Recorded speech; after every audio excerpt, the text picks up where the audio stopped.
ಗೀತಾ ಗೀತಾ ಬೇಡ ವಿಜಯ್, ಇದರಿಂದ ನಿನ್ಗೆ ತೊಂದರೆ ಆಗುತ್ತೆ. ಎದುರ್ಸೋನು ನಾನು. ಇದಕ್ಕೆ ಕೆಟ್ಟ ಹೆಸರು ಬರುತ್ತೆ ಕಾಲೇಜ್ಗೆ. ನಮ್ಮ ಅಮ್ಮ ನೋಡ್ಕೊಂತಾರೆ. ಬೇಡ ವಿಜಯ್, ಸಿಟ್ಟಿಗೆ ಬುದ್ಧಿ ಕೊಡ್ಬೇಡ. ಬುದ್ಧಿ ಕೊಡ್ತಾ ಇಲ್ಲ, ಬಲಿ ಕೊಡ್ತಾ ಇದ್ದೀನಿ.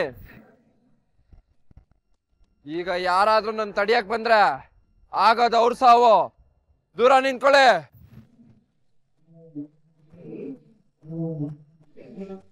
ಇವತ್ತು ನಿನ್ ಮೂಲಕ ಈ ಕಾಲೇಜ್ಗೆ ಒಂದು ಪಾಠ ಕಲಿಸ್ತಾ ಇದ್ದೀನಿ. ಈ ವಿಜಯ್ ಮುಂದೆ ಉಸಿರತ್ತವ್ರ ಹೆಸರು ಉಡ್ದೋಗುತ್ತೆ.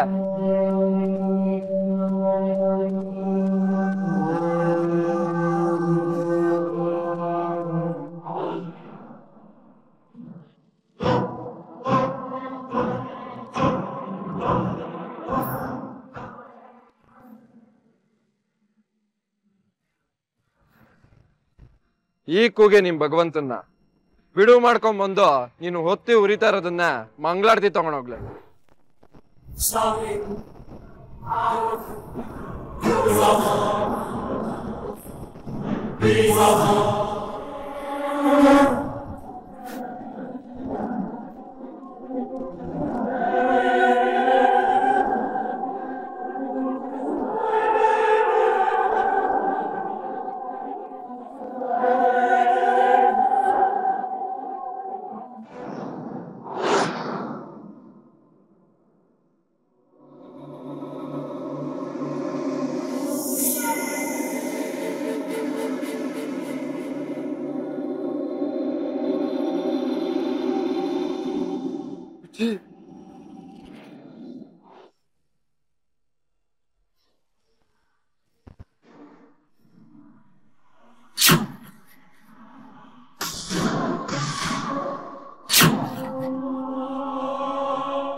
ವಿಜಯ್, ಏನೋ ಮಾಡ್ತಾ ಇದೀಯಾ? ಅಮ್ಮ, ಇವಳು ಕೆಟ್ಟವಳು, ಅದಕ್ಕೆ ಸುಟ್ಟಾಕ್ತಿದ್ದೀನಿ. ಇವಳು ಏನ್ ಮಾಡಿದಳು ಗೊತ್ತಾ? ಇವಳು ಫಸ್ಟ್ ಬರ್ಬೇಕು ಅಂತ ನನ್ನ ಆನ್ಸರ್ ಶೀಟ್ ಕದ್ದಿದ್ದಾಳೆ, ನನ್ನ ಸ್ಥಾನ ಕಿತ್ಕೊಂಡಿದ್ದಾಳೆ. ಆ ವಿಷಯ ಎಲ್ಲಿ ಗೊತ್ತಾಗ್ಬಿಡುತ್ತೆ ಅಂತ CCTV ಆರ್ಟಿಸ್ಟ್ ಕದಿಯಕ್ಕೆ ಕಾಲೇಜ್ಗೆ ಬಂದಿದ್ದಾಳೆ. ಹಿಡಿಯಕ್ಕೋದ್ ನನಗೆ ಕೆನ್ನಾಗಿ ಬಾರಿಸಿದಾಳೆ. ನನ್ನ ಹತ್ರ ತಪ್ಪಿಸ್ಕೊಂಡು ತಿರುಗಿದ್ದಾಳೆ. ಇವತ್ತು ಸಿಕ್ಕಾಕೊಂಡಾಗ ತಪ್ಪು ನಂದೇ ಅಂತ ಮಾತಾಡ್ತಿದ್ದಾಳೆ. ಎಲ್ರ ಮುಂದೆ ನಂಗೆ ಅವಮಾನ ಮಾಡ್ತಿದ್ದಾಳೆ. ಇವಳನ್ನ ನಿಲ್ಸೋ. ಅವಳು ಏನ್ ಮಾಡಿದಾಳೆ ಅಂತ ಅವಳನ್ನ ಸಾಯಿಸೋದಕ್ಕೆ ಹೊರಟಿದ್ಯಾ? ಅಲ್ಲಮ್ಮ, ನೀನ್ ಸುಮ್ನಿರು. ಬುದ್ಧಿ ಇಲ್ವಾ ನಿನಗೆ? ಸಾಧ್ಯ ಆದ್ರೆ ಹೋಗೋ ಪ್ರಾಣನ ಕಾಯ್ಬೇಕೆ ಹೊರತು ಪ್ರಾಣ ತೆಗಿಬಾರ್ದು. ಅಲ್ಲಮ್ಮ, ಸುಮ್ನಿರು ಅಂತ ಒಂದು ಸರ್ತಿ ನಾನು ಹೇಳದ ಮೇಲೆ ಮುಗೀತು. ತಾರಾ,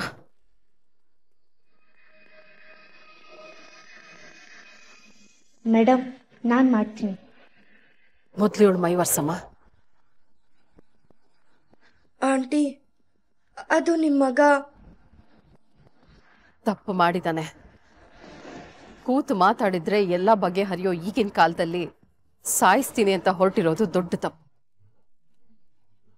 ಅವನ ಪರವಾಗಿ ನಾನು ಕ್ಷಮೆ ಕೇಳ್ತೀನಿ. ದಯವಿಟ್ಟು ಕ್ಷಮಿಸ್ಬಿಡಮ್ಮ. ಅಮ್ಮ, ಏನ್ ಮಾಡ್ತಿದ್ಯಮ್ಮ? ಕ್ಷಮೆ ಕೇಳ್ತಾ ಇದ್ದೀನಿ. ನೀನ್ ಇಲ್ಲಿಗೆ ಬರೋದು ಪಾಠ ಕಲಿಯೋದಕ್ಕೆ ಹೊರತು ಸಾಯಿಸೋ ಆಟ ಆಡೋದಕ್ಕಲ್ಲ ವಿಜಿ. ಬದುಕು ಅಂತ ಹರ್ಸೋದು ಮನುಷ್ಯತ್ವ, ಬದುಕನ್ನೇ ಅಳಿಸೋದು ರಾಕ್ಷಸತ್ವ. ನನ್ನ ಮಗ ರಾಕ್ಷಸ ಅಲ್ಲ, ಹಾಗಾಗೋದಕ್ಕೆ ನಾನು ಬಿಡಲ್ಲ.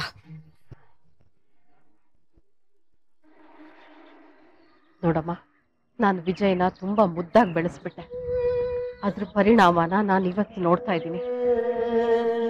ಯಾಕಂದ್ರೆ ನೊಂದು ಹೆಣ್ಣು ಒಂದು ಸಣ್ಣ ಶಾಪ ಹಾಕಿದ್ರು ಅದು ಇಡೀ ಕುಟುಂಬನೇ ಸರ್ವನಾಶ ಮಾಡುತ್ತೆ ಅನ್ನೋದು ನನಗೆ ಚೆನ್ನಾಗಿ ಗೊತ್ತು.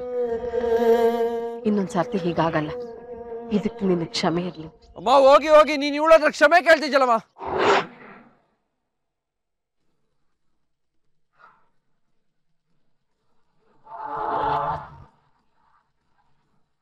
ನೀನ್ ಯಾವತ್ತೂ ಈ ತಾಯಿ ಮಾತನ್ನ ಮೀರಿಲ್ಲ ವಿಜಯ್. ಇವತ್ತು ಮೀರ್ತ್ಯ ಅನ್ನೋದೇ ಆದ್ರೆ ಇಲ್ಲಿ 7 ದೇಹ ಸುಡೋದಕ್ಕೂ ಮುಂಚೆ ಸುಡೋದು ನಿನ್ನ ತಾಯಿ ದೇಹ. ಇದಕ್ಕೊಪ್ಕೆನಾ?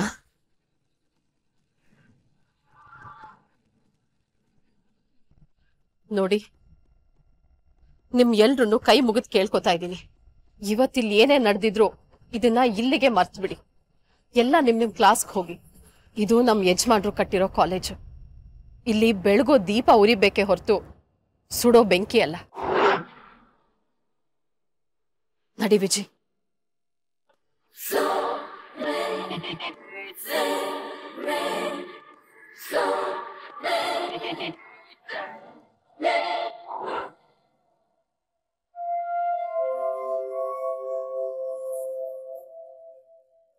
ಗೀತಾ ಕಾಲೇಜ್ಗೆ ಹೋದ್ಲು? ಹಾಂ ರೀ, ಹೋಗಿದ್ದಾಳೆ. ಇವತ್ತೊಳಗೆ ರಿಸಲ್ಟ್ಸು. ಅದೇನು ಬಂದು ನನಗೆ ಸಂಬಂಧ ಇಲ್ಲ ಬಿಡು. ನಿನ್ನ ಮಗಳು ಇನ್ಮೇಲೆ ನೆಟ್ಟಿಗಿರ್ತಾಳೆ ತಾನೆ? ಹಾಂ. ಏನೇ ಅಂತೀಯಾ? ಮುಖ ಯಾಕೆ ಸಪ್ಪು ಮಾಡ್ಕೊಂಡಿದ್ಯಾ? ವಯಸ್ಸಲ್ಲಿ ಏನೋ ಒಂಥರ ಒರಿ ಇದೆ. ಹಾಗಲ್ಲ ರೀ, ಎಲ್ಲ ತಾಯಿ ತಂದೆನೂ ಅವ್ರ ಮಕ್ಕಳು ಅವ್ರಿಗಿಂತ ಎತ್ತರವಾಗಿ ಬೆಳಿಬೇಕು ಅಂತಾರೆ. ಆದರೆ ನೀವು ಅದಕ್ಕೂ ಬೈತೀರಲ್ಲ ರೀ. ಬೈತೀನಿ, ಅದಕ್ಕೆ ಕಾರಣ ಇದೆ, ಹೇಳ್ಬೇಕಾ? ನೋಡೆ, ಗಂಡು ಮಕ್ಕಳು ಸಾಧನೆ ಮಾಡಿದ್ರೆ ಅದು ಮನೆಗೆ ಶ್ರೇಯಸ್ಸು ಕಣೆ. ಜನಗಳು ಮಗ ದಾರಿಗೆ ಬಂದ ಅಂತಾರೆ. ಅದೇ ಹೆಣ್ಣು ಮಕ್ಕಳು ಮಾಡಿದ್ರೆ ಏನಂತಾರೆ ಗೊತ್ತೋ? ಮಗಳು ದಾರಿ ಬಿಟ್ಲು ಅಂತ.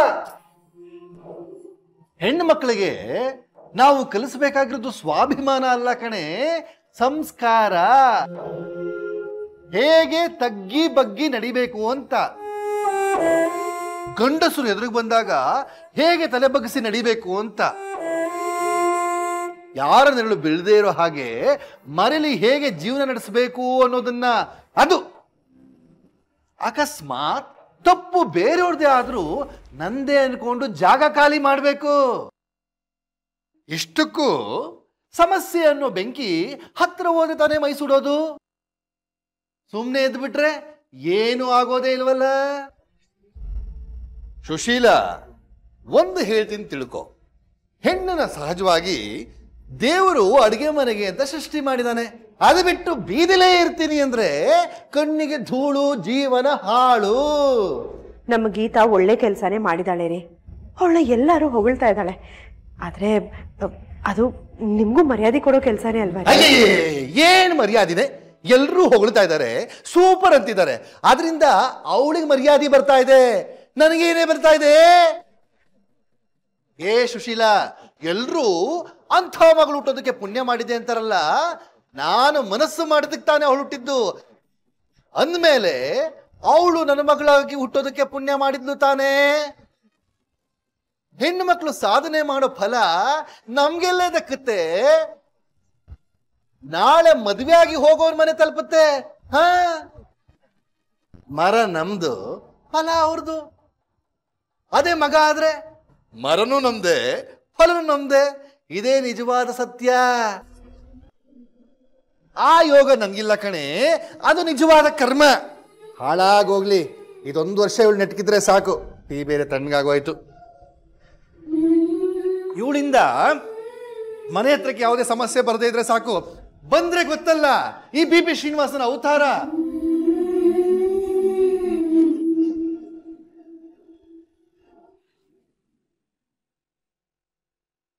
ವಿಜಯ, ನಡಿಬೇಕು, ಯಾವಾಗ್ಲಿ ಮುಂದೆ ನೋಡ್ಕೊಂಡು ನಡಿಬೇಕಪ್ಪ. ವಿಜಯಕ್ಕೆ ಯಾವಾಗ ಮುಂದೆ ನೋಡಿ ಅಭ್ಯಾಸ ಮಾಮ. ವಿಜಯ್, ಜಯ ವಿಜಯ ಅನ್ನೋದು ಎತ್ತರದಲ್ಲಿರುತ್ತೆ, ಅದು ಹಿಂದೆ ಮುಂದೆ ನೋಡಲ್ಲ. ಅಷ್ಟೇ ಅಲ್ಲ, ಎಲ್ರು ಅದನ್ನ ತಲೆ ಎತ್ತಿ ನೋಡ್ತಾ ಇರ್ತಾರೆ. ಅವ್ರ ನೋಟದಲ್ಲಿ ಒಂದು ಹೆಮ್ಮೆ ಇರುತ್ತೆ.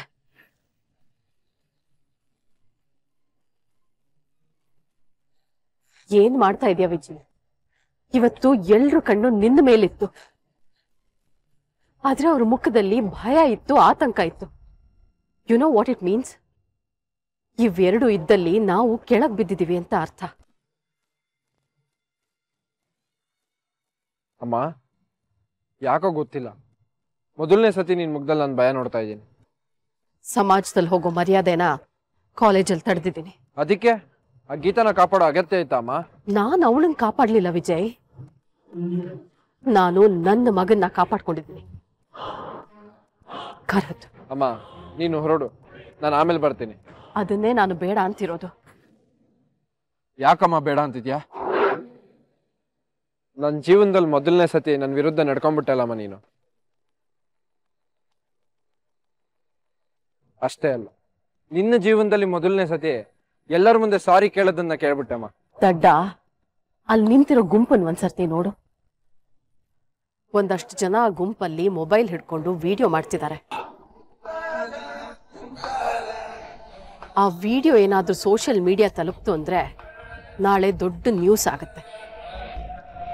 ಅದು ಇವರಪ್ಪನ ಕಿವಿ ತಲುಪುತ್ತೆ. ನೀನ್ ಜೈಲಿಗೆ ಹೋದ್ರೂ ಹೋಗ್ಬೋದು.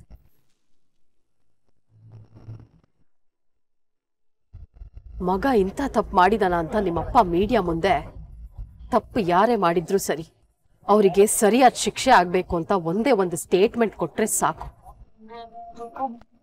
ನಿಂದ ಭವಿಷ್ಯ ಮಂಕಾಗುತ್ತೆ. ಓಹೋ, ಇದು ಲಾ ಪಾಯಿಂಟು.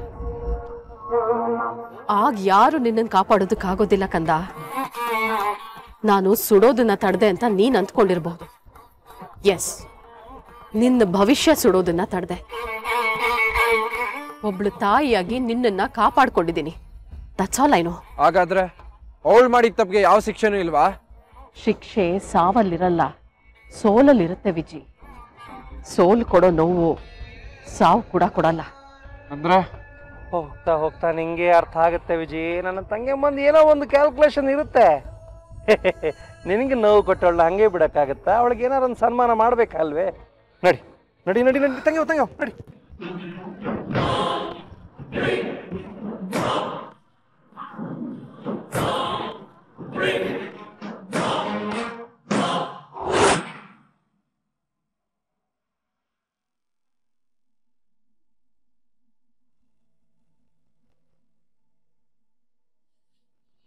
ಕೊನೆಗೂ ಗೆದ್ಬಿಟ್ಟೆ ಗೀತಾ. ಹೇಗೋ ಸಮಸ್ಯೆನ ಎದುರಿಸಿ ಸೋಲ್ಸೇ ಬಿಟ್ಟಲ್ಲೇ. ಇನ್ನ ವಿಜಯ್ ನಿನ್ ಮುಂದೆ ತಲೆ ಎತ್ ನಡಿಯಕ್ಕಾಗಲ್ಲ ನೋಡು. ಗೀತಾ, ಕಾಂಗ್ರ್ಯಾಚುಲೇಷನ್ಸ್. ಯಾಕೆ ಸರ್ ಫಸ್ಟ್ ಬಂದಿದ್ದಕ್ಕ? ಇಲ್ಲ, ಅವಳು ಪ್ರಾಣ ಉಳಿದಿದ್ದಕ್ಕೆ. ಇವತ್ತು ನಾನು ಜೀವ ಉಳಿಸೋ ಕೆಲಸ ಮಾಡಿದೆ. ಸರಿಯಾದ ಟೈಮ್ಗೆ ಭಾನುಮತಿ ಅವರಿಗೆ ಅಂದರೆ ವಿಜಯ್ ತಾಯಿಗೆ ಫೋನ್ ಮಾಡಿದೆ.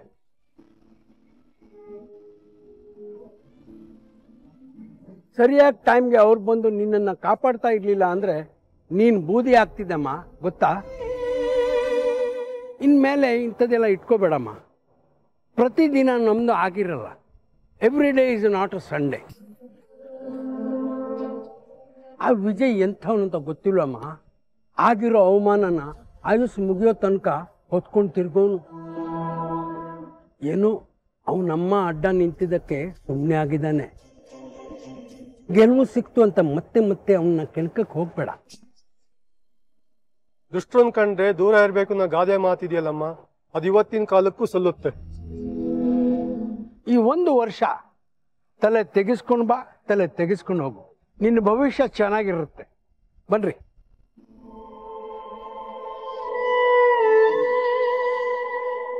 ಗೀತಾ,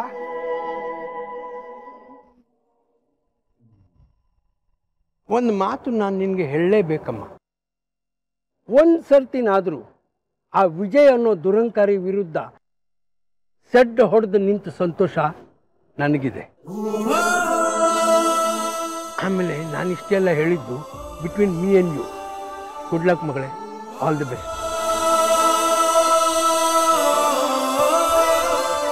ಒಟ್ನಲ್ಲಿ ವಿಜಯ್ ಕೆಟ್ಟವನು, ಆದ್ರೆ ಅವರಮ್ಮ ತುಂಬಾ ಒಳ್ಳೆಯವರು.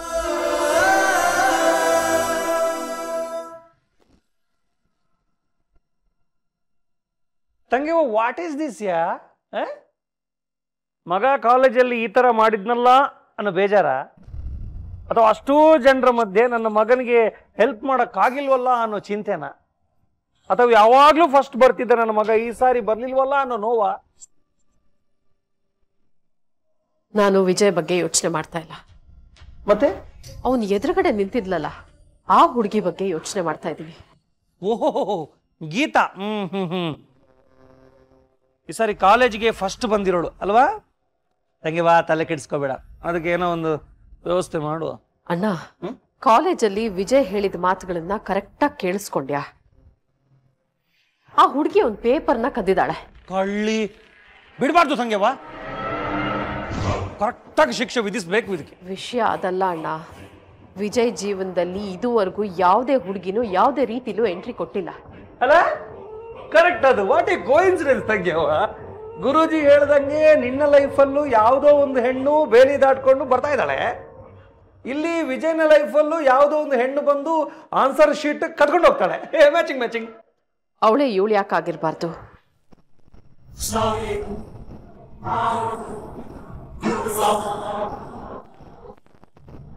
ಸಂಗ್ಯವ ವಾಟಿ ಹೋಟೆಲ್ಲಿಂಗ್ಯ. ಗುರೂಜಿ ಹೇಳಿದ್ದ ಬೇಲಿ ದಾಟಿದ ಹೆಣ್ಣು ಈ ಗೀತಾನೇ ಯಾಕಾಗಿರ್ಬಾರ್ದು ಅಂತಿದ್ದೀನಿ. ಅದೇ ಯಾಕೆ ಸಾಧ್ಯ? ಇಷ್ಟು ದಿನ ಅವನ ಜೀವನದಲ್ಲಿ ಇಲ್ದಿದ್ದ ಹೆಣ್ಣು ಈಗ ಸಡನ್ ಆಗಿ ಬಂದಿದ್ದಾಳೆ. ಅವಳನ್ನ ಹುಡುಕೊಂಡು ಅವನು ಬೀದಿ ಬೀದಿ ಅಲ್ದಿದ್ದಾನೆ. ವೇಲ್ ಹಿಡ್ಕೊಂಡು ಅವಳ ಯೋಚನೆಯಲ್ಲಿ ದಿನ ಕಳ್ದಿದ್ದಾನೆ, ಮುಖ ಬಾಡಿಸ್ಕೊಂಡು. ಅದಕ್ಕೆ ಅಲ್ಲ ತಂಗ್ಯವ, ಈಗ ಗೀತಾನೇ ಆ ಹೆಣ್ಣಾಗಿದ್ದಿದ್ರೆ ನಿನ್ನ ಬದುಕಿಗೆ ಕೊಳ್ಳಿಡಕ್ಕೆ ಬರ್ತಿರೋಳು ಅವಳೇ. ನಿನ್ನೀ ಮನೆಯ ಅಸ್ತಿತ್ವವನ್ನ ಅಲುಗಾಡಿಸೋಕೆ ನಿಂತಿರೋಳು ಅವಳೇ. ಹುಷಾರಾಗಿರ್ಬೇಕು ತಂಗ್ಯವ, ಹುಷಾರಾಗಿರಬೇಕು. ಅಲ್ಲ ತಂಗ್ಯವ, ಅವಳೇ ಇವಳೇ ಅವಳು ಅಂತ ಫಿಕ್ಸ್ ಆಗಿದ್ಯಾ? ಗೊತ್ತಿಲ್ಲ ತಾರಾ. ಆದ್ರೂ ಒಂದ್ಸರ್ತಿ ಗೀತನ್ನ ಮುಟ್ಟಿ ಚೆಕ್ ಮಾಡ್ಬಿಡ್ಬೇಕಾಗಿತ್ತು ಅಂತ ಅನಿಸ್ತಾ ಇದೆ. ಮಾಡಿದಿದ್ರೆ ಗುರೂಜಿ ಹೇಳಿದ 3 ಲಕ್ಷಣಗಳು, ಬಿರುಗಾಳಿ, ಹೂವ, ಶಂಕ, ಹಾಗೇನಾದ್ರೂ ಆಗಿದ್ದಿದ್ರೆ ಅಟ್ಕಾಯಿಸ್ಕೊಳ್ಳೋ ಅಪಾಯನ ಗುರ್ತಿಸ್ಬಹುದಾಗಿತ್ತಲ್ಲ ಅಂತ. ಎಂಥ ಒಳ್ಳೆ ಚಾನ್ಸ್ ಮಿಸ್ ಮಾಡ್ಕೊಂಡೆ ಅಂತ ಅನಿಸ್ತಾ ಇದೆ. ಅಯ್ಯೋ ಅಯ್ಯೋ ಅಯ್ಯೋ ತಂಗ್ಯವ್ವ, ಈಗ ನೀನು ಗೀತಾಳಮ್ಮಾಯಿ ಟಚ್ ಮಾಡಬೇಕು ಅಷ್ಟೇ ತಾನೇ. ನಾಳೆ ಬೆಳಿಗ್ಗೆ ನೀನು ಗೀತಾಳಮ್ಮಾಯಿ ಸ್ಪರ್ಶಿಸ್ತೀಯ.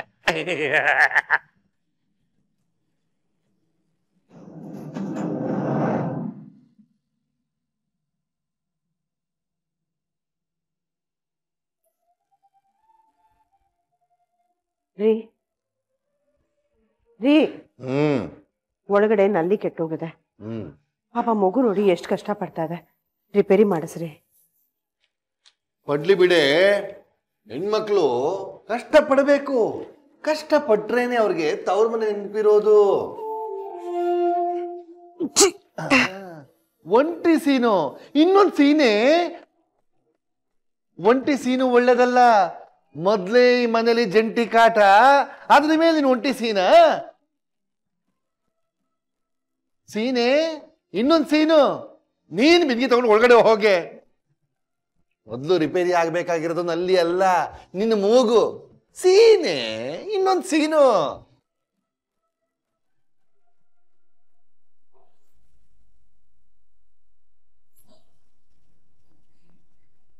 ಹಾ, ಇದೆ ಇದೆ ಇದೆ ಇದೆ ತಂಗಿ, ಬಾ, ಇಳಿ ಇಳಿ ಇಳಿ, ಬಾ ಬಾ ಬಾ. ಆ ಗೀತಾ ಮನೆ ಇದೆನಾ? ಹ್ಞೂ ತಂಗಿವ್ವ, ಕರ್ಕೊಂಬರೋದಾ? ಯಾಕೆಂದ್ರೆ ನೀನು ಒಳಗಡೆ ಹೋದ್ರೆ ಗಾಳಿ ಬೀಸಲ್ಲ, ಹೂವು ಬೀಳಲ್ಲ, ಒಳಗಡೆ ಯಾರು ಶಂಕ ಇಟ್ಕೊಂಡಿರಲ್ಲ. ಅದಕ್ಕೆ ತಂಗಿವ್ವ, ನೀನು ಅವಳ ಮೈ ಹೊರಗಡೆ ಬಂದು ಮುಟ್ಟಿದ್ರೆ ಸರಿಯಾಗತ್ತೆ ಅನ್ನೋದು ನನ್ನ ಅಭಿಪ್ರಾಯ. ಮನೆ ಒಳಗೂ ನಾನು ಅವಳು ಮೈ ಮುಟ್ಟಿದ್ಮೇಲೆ ಗುರೂಜಿ ಹೇಳಿದ 3 ಲಕ್ಷಣಗಳು ಸಂಭವಿಸಿದ್ರೆ ಅನುಮಾನನೇ ಇಲ್ಲದೆ ಅವಳೇ ನನ್ನ ವೈರಿ ಅನ್ನೋ ನಿರ್ಧಾರಕ್ಕೆ ಬರಬಹುದು. ಅವಳು ಮನೆ ಇದೇನಾ, ಅವಳು ಮನೇಲಿದ್ದಾಳ ಅಂತ ಹೋಗು ಒಂದ್ಸರ್ತಿ ಕನ್ಫರ್ಮ್ ಮಾಡ್ಕೊಂಡ್ ಬಾ. ಮಾನಗಳಲ್ಲಿ ನನಗೆ ಆಗೋದು ಸನ್ಮಾನ, ಆಗದೇ ಇರುವಂಥದ್ದು ಅನುಮಾನ. ಆದ್ರೂ ನೀನು ಹೇಳ್ದೆ ಅಂತ ಒಂದ್ಸಾರಿ ಒಳಗಡೆ ಹೋಗಿ ಪೊಸಿಷನ್ ನೋಡ್ಕೊಂಡು ಬರ್ತೀನಿ. ಅಲ್ಲಿ ತನಕ ನೀನು ಇಲ್ಲೇ ಇರು.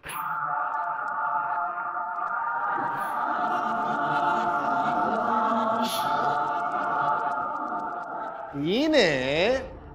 ಅಯ್ಯೋ, ಇನ್ನು ಒಂದೇ ಒಂದು ಸೀನೆ. ಅಯ್ಯೋ ದೇವ್ರೇ, ಮನೆ ಒಳಗಡೆ ಕಾಲಿಡುವಾಗ್ಲೇ ಒಂಟಿ ಸೀನು. ಯಾಕೋ ಅಪಶಕುನದ ಗಾಳಿ ಹೊಡಿತಿದ್ಯಲ್ಲಪ್ಪ. ಇನ್ಮೇಲೆ ಬರೋದಲ್ಲ ಶುಭ ಶಕುನ. ಶುಭ ಶಕುನ? ಯಾಕೋ ಈ ಅಪ್ಪ ಸ್ವಲ್ಪ ಉಲ್ಟಾಗಿರ ಕಾಣಿಸ್ತಿದ್ದಾನೆ. ಪರವಾಗಿಲ್ಲ, ನಮಗೆ ಸೆಟ್ ಆಗುತ್ತೆ. ಎಲ್ಲಿ ಬೆಲ್? ಓಹೋ, ಬಿ ಪಿ ಶ್ರೀನಿವಾಸ. ಬಾಗ್ಲು ತೆಗ್ದೇ ಇದೆಯಲ್ಲ, ಬಡ್ದಿದ್ಯಾಕೋ? ಅಂದ್ರೆ ಹೊರಗಡೆ ಯಾರೋ ಬಂದಿದಾರಂತ ಒಳಗಡೆ ಇರೋರಿಗೆ ಗೊತ್ತಾಗ್ಲಿ ಅಂತ. ಹೊರಗಡೆ ಬಂದೇ ಹೇಳ್ಬೋದಲ್ಲ. ಹಂಗಲ್ಲ, ಮೊದ್ಲೇ ಮರ್ಯಾದಸ್ಥರ ಮನೆ. ನಮ್ ಕಡೆ ಒಂದು ಮಾತಿದೆ, ಹೊಸಲು ದಾಟಿ ಒಳಗಡೆ ಬರ್ಬೇಕು ಅಂತಂದ್ರೆ ಹೆಸರು ಹೇಳ್ಕೊಂಡು ಬರ್ಬೇಕು ಅಂತ. ಆಮೇಲೆ ಅತಿಥಿನ ಆಗಂತೂ ಅನ್ಕೊಂಡು ನೀವು ಡಿಶುಮ್ ಅನ್ಕೊಂಡ್ಬಿಟ್ರೆ ಅಲ್ವಾ ಬಿ.ಪಿ. ಶ್ರೀನಿವಾಸ್ ಅವ್ರೆ? ಹೊರೆ ನೀವ್ಯಾರು ನನಗೆ ಗೊತ್ತೇ ಇಲ್ಲ, ಆದ್ರೆ ನನ್ನ ಹೆಸರು ನಿಮಗೆ ಗೊತ್ತು?